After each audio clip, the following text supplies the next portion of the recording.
I'll go first at 5:30. More coronavirus cases announced statewide today. Total active cases now jumps to 160. Cascade and Bighorn counties each added 3 new cases. Lewis and Clark County also added another case. 13 people are still in the hospital with complications from COVID-19. But of the more than 750 confirmed cases, over 570 people have recovered from the virus. Well, as we continue to deal with the implications of this virus, many Americans are wondering if they will see a second stimulus check. President Trump told us exclusively this week that he wants to give them out, and he'll release details soon. But how likely is that to actually pass Congress? Our Washington correspondent Joe St. George breaks it down. If this pandemic didn't impact you or a loved one's health, there's a good chance it's impacted your wallet. Millions of Americans remain out of work. Are you going to get them a second stimulus? Yeah, we are. President Donald Trump telling us in the Rose Garden this week he's for it. How much? People want to know. You'll find out about it. You'll find out. When are you going to do it? When are you going to announce it? I think over the next, I think it's going to be bipartisan. I think it's going to be over the next couple of weeks probably. But just because the president says it doesn't mean it will happen. He needs Congress. We're asking, how likely is it that Congress will actually pass a second stimulus? The answer, well, you're going to need to wait a few more weeks to find out. If there is another one, it will come together in July. Republican Senate Leader Mitch McConnell has hinted he'll need to see what the numbers look like in a few weeks before any final decisions are made. Meanwhile, Democrats have already passed a multi-billion-dollar package in the House that would get you another check. But that bill, we've learned, has no chance in passing the Senate. So the president is on board. House Democrats are on board with getting you another stimulus check. But Republicans in the Senate, they are still in wait-and-see mode. They want to see those unemployment numbers in July before making any firm commitments. Remember, though, this isn't free money. This check from the government would have to come from something, most likely government programs. In Washington, I'm Joe St. George. And depending on who you ask, a stimulus package can be vital or it can be detrimental to our economy, driving us deeper into debt. We hit the streets for some local reaction, and for the most part, people we spoke with were in agreement. Another stimulus would be helpful. As long as it's going to the right people, it all depends on who it goes to and what they use it for. But theoretically, it should be good, yeah. There's not really one place that it can come from because money's obviously tight everywhere, but really I think we may need it, the stimulus check at least. Oh, definitely. It's needed. I know I need it. It can't come soon enough. Now, there are about 12 million low-income people at risk of missing out on the federal government's stimulus payment program because they don't have to file taxes. Since they aren't in the IRS system, they must file a basic form using an online non-filer tool that the agency created for the stimulus program. So far, more than 4 million people have used that tool. The COVID-19 pandemic has affected all aspects of life in Montana. As infections spike, unemployment rises, and the economy suffers. And it's also taken a toll on mental health. MTN's Tom Wiley spoke with the director of the state's largest crisis hotline to find out what trends they've seen. Voices of Hope is a suicide and crisis hotline that serves central and southeastern Montana. The mission statement is to serve everybody equally. Every community member needs to be respected. Their issues need to be heard. Director Jackie Gittens says the service has seen a large jump in calls to the 211 information line as people deal with the many challenges associated with the COVID-19 pandemic. When it first all came down and we saw the outbreak and the limits, the jobs quarantine, we had close to a 50% increase. We went from an average call rate of 37 calls in a time period of 4 days to 92, and it kept increasing. After the initial wave of uncertainty, the calls changed as people adapted to the new normal, but were still overwhelmingly coronavirus related. We first started out as COVID related, and it was medical questions and where am I going to pay my rent and everything else. And it actually started to turn towards the mental health side of, I'm tired of being in this position. There's nothing to do. I'm kept up in this thing. Nothing's getting better. People had some serious mental health concerns. People already with mental illness, we teach them to interact with people so they can feel what we call normal. Now we're isolating everybody again. It doesn't do them any good. Gittens and staff had to adapt to increase volume of calls as well, and they've answered the call, both figuratively and literally. We increased our staffing. We have found in the last quarter that 97% of our calls were answered. But the most important thing Gittins wants Montanans to know is that someone will always be there, and there are resources that can help. Use Montana211.org. Call us on 211. Don't sit back and let it fester. There are programs and stuff that help you out there. Tom Wiley, MTN News. In Cascade County alone, the 211 helpline has received 1,671 calls since March 13th, 1,483 of which have been directly COVID-19 related. To learn more about available resources, you can visit montana211.org. The second annual statewide TROYSTRONG blood drive is underway across Montana with individual events scheduled for Havre, Billings, Great Falls, Helena, Missoula, Kalispell, and Bozeman. The drive is named after 5-year-old Troy Ross of Great Falls, who required blood transfusions to save his life after he was hospitalized with a rare autoimmune disorder in 2017. The pandemic has canceled many similar blood drives across the country, but Montana has stepped up to help meet a critical shortage. They actually increased our whole donations for the whole year. So like last year it was just over 175 and this year it's over 200. So the fact that they upped our appointments, it's a pandemic. So that just tells you Montana's just the last best place. The drive is filling up, but spots are still available in Billings and Great Falls on Thursday. To sign up, you can search for keyword TROYSTRONG at redcrossblood.org. Well, we're still waiting for more information tonight on an incident in Great Falls. There was a heavy police presence near 10th Avenue South earlier today. Several viewers reached out to us saying a suspect may have left a vehicle and run away. Great Falls Police Department confirmed they used stop sticks to stop the vehicle during a drug investigation. At this point, that's all the information they will release, saying it's early in their investigation. Well, the Great Falls Police Department teamed up with several other first responders in the city for a rescue task force training session this afternoon. GFPD, Great Falls Fire Rescue, and Great Falls Emergency Services spent all afternoon at North Middle School. Personnel were trained on how to respond to a situation where a potential threat has been taken care of, and now the focus is shifted to caring for injured civilians. The agencies were faced with a number of potential real-world scenarios and threats, but the main focus was on extracting people who had been injured during an active shooter situation. Lieutenant Doug Otto with the Great Falls Police Department explained that because different agencies work in tandem, both side by side and as backup in some scenarios, it's important that they know how to work together. We want to make sure that we know each other's faces, that we know how each other reacts, get on that first name basis so when we get out there, if we need something, we're not afraid to just, hey, I need help with this, and we all work together to accomplish that task that's in front of us. This is just one of several different training sessions that the agencies complete both together and individually throughout the year. It was a warm day here in the Treasure State, and our Storm Tracker weather team is here to show us just who was the warmest.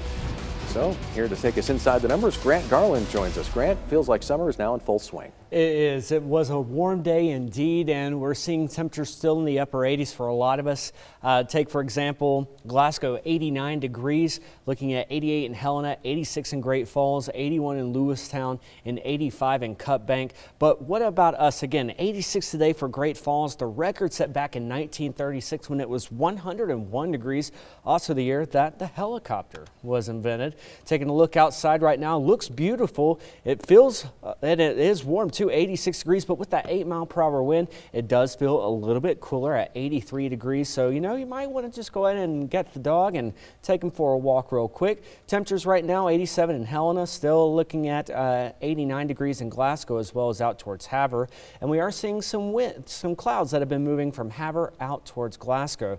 As we head throughout the next 12 hours, temperatures around 9 p.m. will be 75 degrees, and by 3 a.m., 60 degrees with clear skies. Now, coming up, we are looking at a chance for some severe weather tomorrow. I'll be able to break down what you need to know in a couple of minutes. But for now, back to you.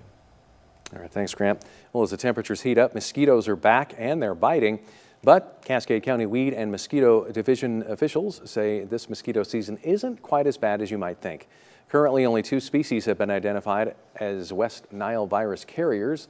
That means many of the insects you'll encounter are more likely to be an annoyance than a threat. However, as temperatures increase, the virus is able to survive. They say it's important to take some important precautions should you come into contact with a carrier, as we continue to stay warm over the next few weeks. When we start to see West Nile come out here in the next few weeks, avoiding dusk and dawn times during the day, wearing long sleeves, and again, wearing DEET-based repellents are probably the best things that you can do. Blystone added that in addition to protecting yourself, it's important to vaccinate your horses, as they have also been infected in years past. This morning, the Cascade County Commission approved salary increases for the upcoming fiscal year. The 1% increases are for the county constable and elected officials, and both motions were unanimously approved. Commissioner Joe Briggs explained that under Montana's law, sheriff's deputy salaries are tied directly to the sheriff, and the only way to increase deputy pay is to increase elected official salaries. The increase is based on recommendations from the Cascade County Compensation Board, which were based on cost of living increases. Those increases go into effect on July 1st. Coming up next, how Montana's first certified center for autism is coping in the age of COVID-19.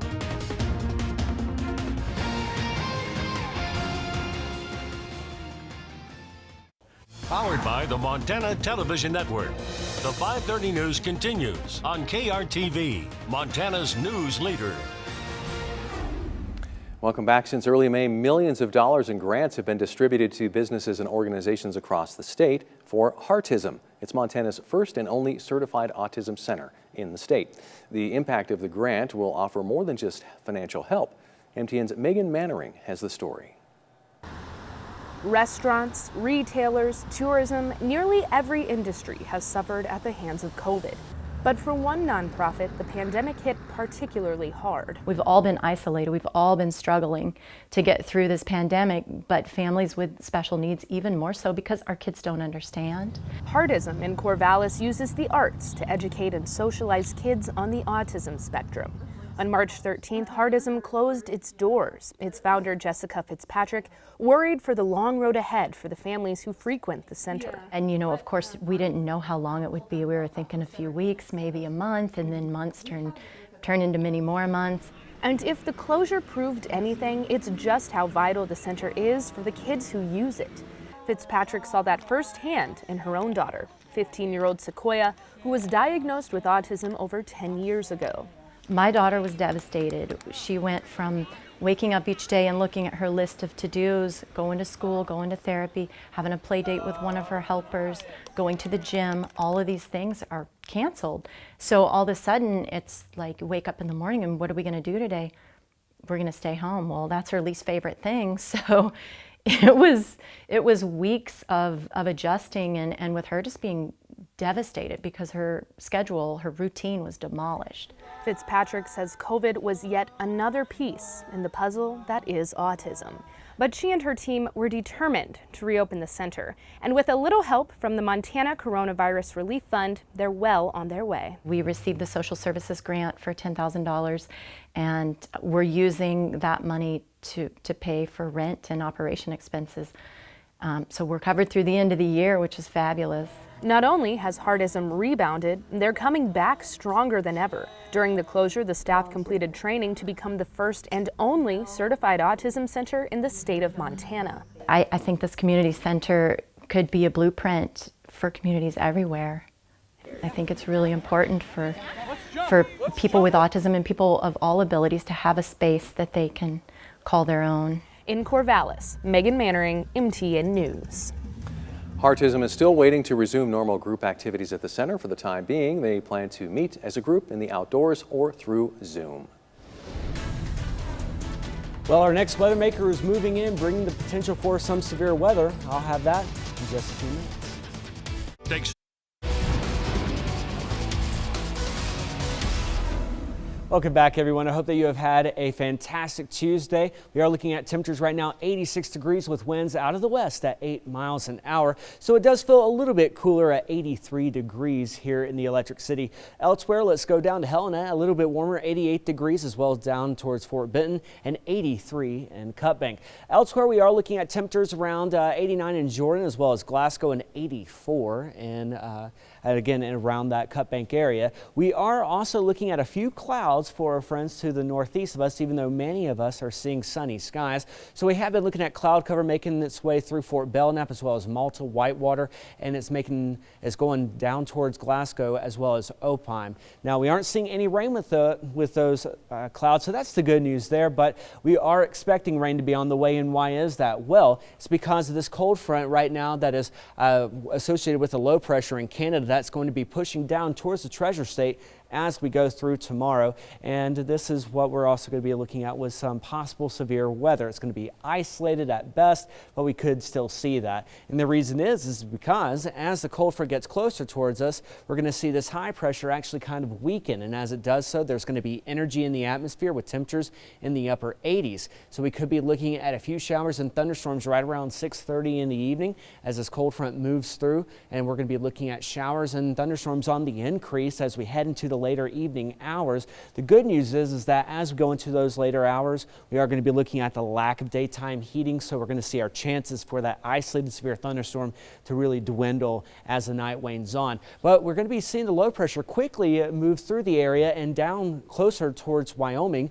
We're going to see, though, around 6:30 in the morning, some wraparound moisture. So heads up, we could be looking at needing to give ourselves a few extra minutes for that morning commute on Thursday. Now, as we continue throughout the day, Thursday, we will see a few showers and thunderstorms, mainly, though, towards the southeast, but we could still see a few in the Electric City. So heads up on that note. How much rain, though, could we be looking at? Well, we could be seeing anywhere from 0.2 of an inch of rain here in the Electric City on down towards Capitol, looking at 0.3 of an inch.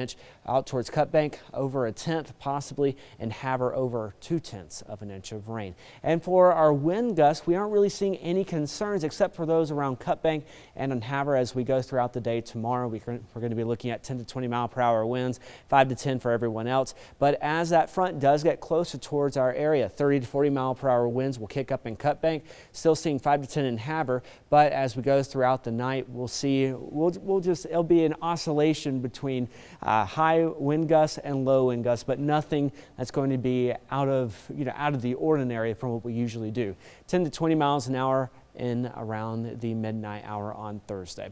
Now for our temperatures we are going to be warming up. 88 degrees tomorrow. That's going to help fuel those storms.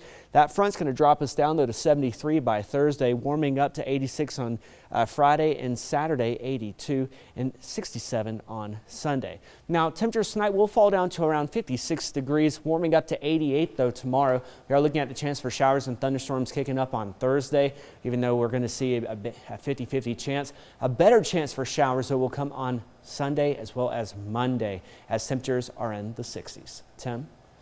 Thanks, Grant. Coming up next, Montana residents are eager to turn an eye to the sky for America's birthday. Sales spark tomorrow. We'll have more just ahead.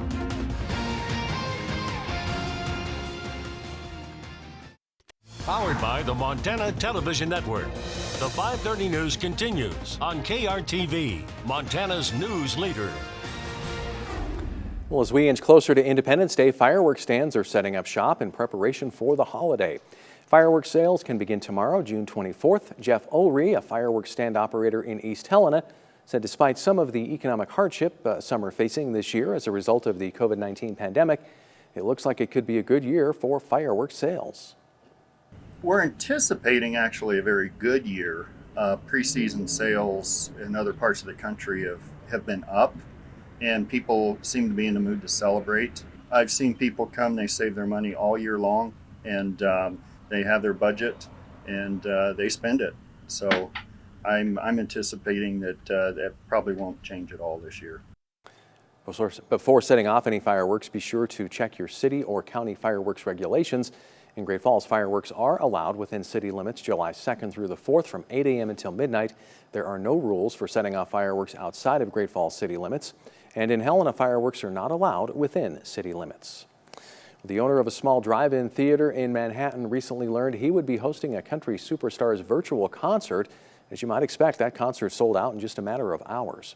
Porter Blanchard's drive-in called The Pasture learned that it would be one of 300 theaters across the nation to host the Garth Brooks drive-in concert, making it one of 3 in the state to get that privilege. Tickets went on sale last Friday for $100 a carload, and with Brooks staff coming out to Blanchard's Field to help set up the stage, Porter told us it will be like going to an actual concert. The concert itself is set for this Saturday. We'll be right back with one final check of weather. Well, as we go throughout the day, tomorrow we'll start off at 60 degrees, but quickly warm up to 84 by 1 p.m. and by 4 p.m. 86. That's when we're going to start to introduce the chance for an isolated severe thunderstorm possible. Temperatures warming up altogether, 88 tomorrow, and we're going to see our temperatures really kind of stay right around the 80s this weekend before quickly dropping down to 67 on Sunday with showers and thunderstorms likely. All right, so there you go. That is Zoo Montana's newest family member. He is Simpson, a 7-week-old gray wolf pup who was found abandoned on private property near Condon, Montana. Property owners spotted the wolf pup when he started following up their driveway. When it was clear the pack was not coming back for the little guy, they called FWP, who placed Simpson in the care of Zoo Montana. Still very young and will be introduced to other wolves at the zoo slowly. So good luck, Simpson. That's all the time we have. See you at 10.